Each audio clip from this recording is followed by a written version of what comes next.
Hi friends, welcome to என்னுலகம் PCR channel.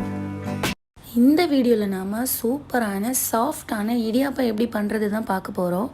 பொதுவாகவே இடியாப்பம் எல்லாருக்கும் ரொம்ப பிடிக்கும். அது கூட தேங்காய் பால் அப்படி இல்லைன்னா கடலைக்கறி, முட்டை குழம்பு இப்படி எது வேணால் வச்சு சாப்பிட்லாம். ஸோ அது எப்படி பண்ணுறதுன்னு வாங்க வீடியோக்குள்ளே போய் பார்க்கலாம். இது 1/2 கிலோ மாவு. ஃபஸ்ட்டு நம்ம மாவை லைட்டாக வறுத்துடலாம். ஒரு சிலர்லாம் வீட்டிலே பச்சரிசியை நல்லா பொடி பண்ணிவிட்டு அதுக்கப்புறமா மாவை வறுத்து ரெடி பண்ணி வச்சுருப்போம். அது இன்னும் ஹெல்த்தியும் கூட. நாங்களும் அதே மாதிரி தான் எப்பயும் செய்வோம். ஆனால் இன்றைக்கி நான் கடையிலேருந்து வாங்கின மாவை தான் யூஸ் பண்ண போகிறேன். அது ஏற்கனவே வறுத்து தான் வச்சுருப்பாங்கன்னு போட்டிருப்பாங்க. இருந்தாலும் நம்ம லைட்டாக அதை வறுத்து எடுத்துக்கலாம். அப்போ தான் சரியாக வரும். இப்போ மாவை 5 நிமிஷத்துக்கு நல்லா வறுத்தெடுத்தாச்சு. இப்போ இதில் 1 டீஸ்பூன் அளவுக்கு உப்பு சேர்த்துடலாம். 1 டேபிள் ஸ்பூன் அளவுக்கு எண்ணெய் சேர்த்து நல்லா மிக்ஸ் பண்ணிடுறேன். அப்போ தான் அந்த உப்பெல்லாம் நல்லா மாவு கூட மிக்ஸ் ஆகும். நான் மாவை வறுக்கும் போதே இன்னொரு அடுப்பில் தண்ணி கொதிக்கிறதுக்காக வச்சுருந்தேன். இடியாப்பத்துக்கு எப்போவுமே நம்ம சுடு தண்ணி தான் வைக்கணும். அதுவும் கொதிக்க கொதிக்க தண்ணி ஊற்றணும். அப்போ தான் நல்லா சாஃப்டான இடியாப்பம் கிடைக்கும். தண்ணி ஒரு மீடியமான பாத்திரத்தில் கொதிக்க வச்சுருங்க. ஏன்னா ஒவ்வொரு மாவும் ஒவ்வொரு மாதிரி தண்ணி குடிக்கும். நம்ம தண்ணி ஊற்ற ஊற்ற மாவு மிக்ஸ் ஆகி வந்துகிட்டே இருக்கும். ஸோ அதனால ஒரு மீடியமான பாத்திரம் ஃபுல்லாக தண்ணி வச்சுருங்க. இப்போ கொஞ்சம் கொஞ்சமாக அந்த தண்ணியை ஆட் பண்ணி நல்லா மிக்ஸ் பண்ணலாம். ஃபஸ்ட்டு சூடாக இருக்கிறதுனால நமக்கு கையால் மிக்ஸ் பண்ண முடியாது. அதனால ஒரு கரண்டி வச்சு இந்த மாதிரி மிக்ஸ் பண்ணி விட்டு விட்டு கொஞ்சம் கொஞ்சமாக தண்ணி ஆட் பண்ணலாம். பாருங்கள், நான் தண்ணி ஊற்ற ஊற்ற மறுபடியும் அது திக்காயிட்டே தான் இருக்குது. ஸோ தண்ணி எவ்வளோ தேவைப்படுதோ அது வரைக்கும் ஊற்றிட்டு நம்ம மிக்ஸ் பண்ணிகிட்டே இருக்கணும்.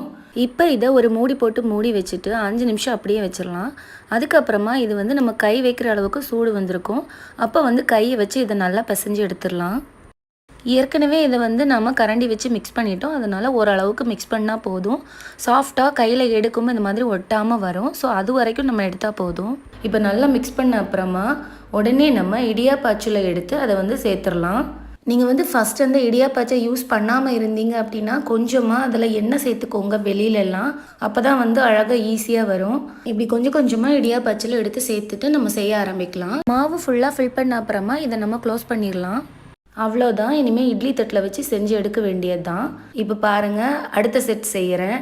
ஸோ இந்த மாதிரி மாவு எடுத்து நமக்கு எவ்வளோ தேவையோ வச்சு அந்த மாதிரி செஞ்சு எடுத்துடலாம். ஆனால் இந்த மாதிரி ஸ்டெப்பாக இருக்க இட்லி தட்டில் வச்சிங்க அப்படின்னா நீங்கள் கம்மியாக மாவு சுற்றி எடுங்க. நிறைய நம்ம அதிகமாக பெருசாக வச்சோன்னா அடுத்த தட்டு வைக்கும்போது அதில் பட்டு அது அமுங்கி போயிடும். அதனால் நம்ம குட்டி குட்டியாக எடுத்துடலாம். அப்போ தான் நல்லாயிருக்கும். ஃபுல்லாக வச்சு முடிச்ச அப்புறமா குக்கரில் நம்ம வேக வச்சு எடுத்துடலாம். இப்போ பாருங்கள், நான் வேக வச்சு எடுத்தாச்சு. நல்லா விசில் வந்த அப்புறமா ஓப்பன் பண்ணேன். ஆனால் கொஞ்சம் நேரம்தான் ஆகும்.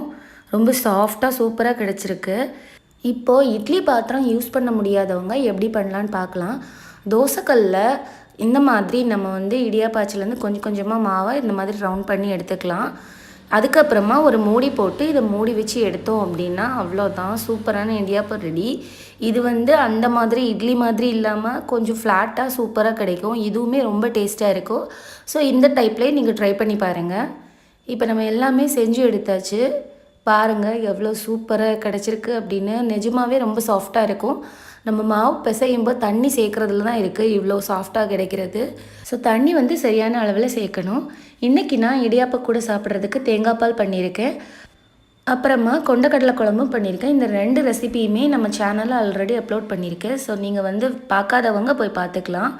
ஸோ இந்த சூப்பரான டேஸ்டியான சாஃப்டான இடியாப்பத்தை நீங்களும் வீட்டில் செஞ்சு பாருங்கள். செஞ்சு பார்த்துட்டு எப்படி இருந்துன்னு கமெண்டில் சொல்லுங்கள்.